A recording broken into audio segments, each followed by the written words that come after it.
Welcome back mga kapares! Kamusta po kayo mga kapares? Namiss ko po kayo. Ang nakanda po namin ngayon, maraming salamat po sa blessing ni Tita. Meron po kami ditong bistek Tagalog at syempre pa ang gisadong haricot vert. Meron din pong papaya, kanin at tubig on the side. Pero bago pong lahat, manalangin po tayo sa ngalan ng Ama, Anak, Espiritu Santo. Amen. Magandang araw po Lord. Maraming salamat po sa everyday blessings at sa mga pagsubok.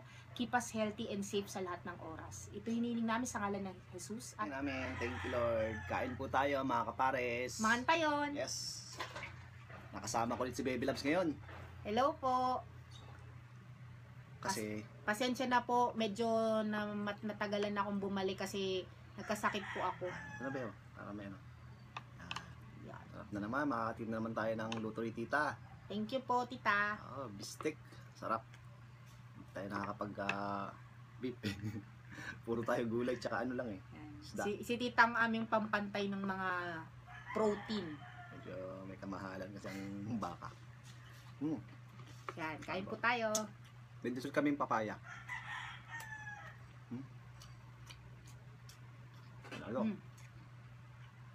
Kalamansi ito. Hindi na ako na. Sakto na yung kalamansi bin. Sayang. Sayang to. Patak. Sayang yun eh. Sayang. Yan. Lagi mo pang kalamansi ah. Gusto ko may konting asin. Yan sa'yo. Yan. Oh. Diyan. Ay, nagay ko din sa ano. Shoutout to sa mga gustong maasim yung bistek.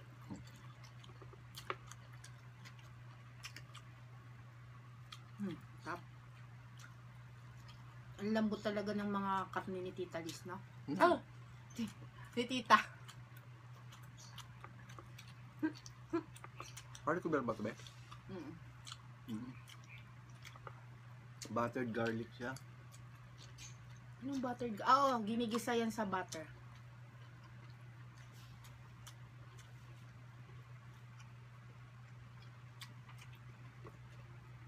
Anong tawag dito sa Tagalog? Ako hindi ko alam tong Sitaw Tagalog na lang, nito. no? Hindi sitaw to Bebe Liz. French beans sa English. English na lang. Hindi to sitaw, be. Long stem string beans siguro. Pero French beans to. Sarap. Ginigisa yan sa ano din. Sibuyas tsaka, ay hindi sibuyas, bawang at tsaka butter. Buttered ano yan, parang haricot vert.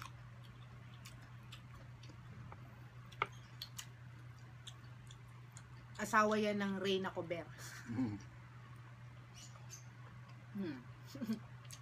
Tamang-tamang kombinasyon, be, no? May Hmm. karne ka, may gulay ka, may prutas. Si Tita kasi mahilig yung sa well-balanced na pagkain. Laging balance lahat. Pahinga rin ako sa pagluluto. Kasi mahaba-habang edit kasi yung luto, tsaka ano, idadab mo pa, no? Si Bebe Loves, ano yan?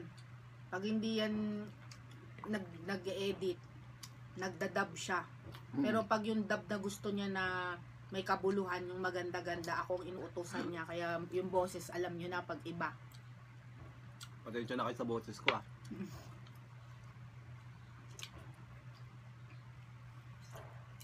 Yung boses ko kasi ganun talaga.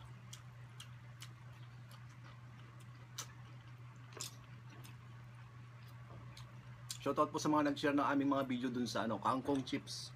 Taas ng views dun. Pero nagtalo pa kami dun. Kasi, alam nyo na, hindi kagandahan, medyo brown-brown na, pero sobrang lutong niya, masarap.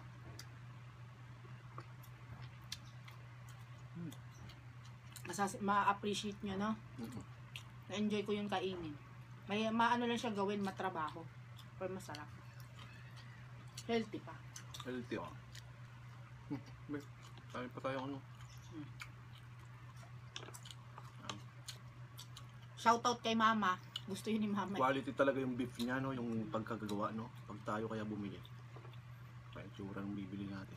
Dati bumili pa yun ng ganun eh, yung nakapak na kangkong chips. Ha? Meron pa nga malunggay chips eh.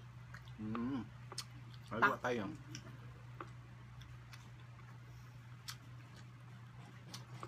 Practice din ako magluto.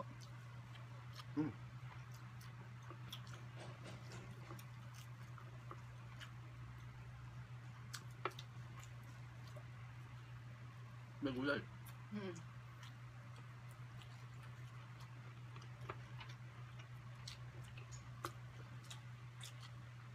Mas malutong to sa sitaw. Mm. Ganyan mo, di ba? Medyo mahirap hanapin to, Bebe Loves. Ay. Buhay pa. Mas mahirap to hanapin kasi sa typical na sitaw. Pero masarap, no? Mm. Sa ano, sa France, Sarap siya. uso yan, oo, kasi French, di ba? Uso yan tineterno sa mga, kaya di ba bistek tineterno ni tita? Uso yan kasi tineterno talaga sa mga steak. Yung mga steak na makakapalang cut. Yan. Tapos tineternohan nila ng potato.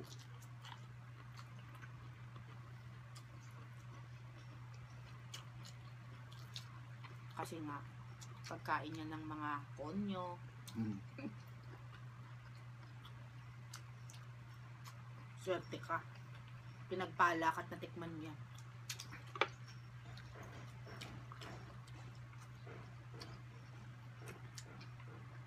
Hindi kasi yan tinitinda sa mga palengke, Baby Loves. Ah? Nakahanap ka na ba? Ba hindi pa? Wala to. Wala akong nakitang hardcover.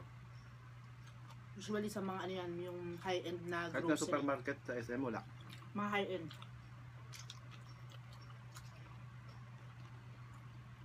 Ano?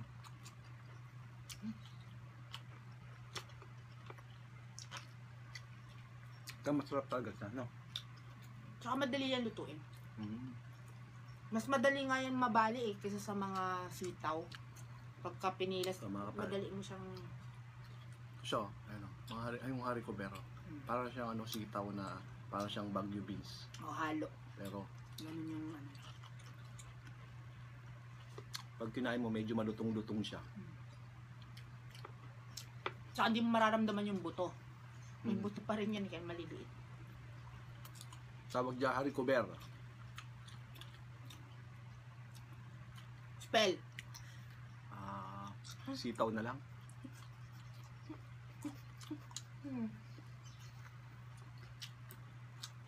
Pa-comment nyo po kung nakakain na po kayo ng ganitong beans na Social.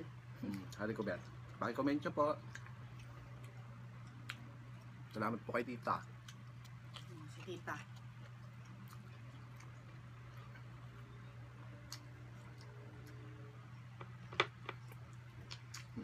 Hindi.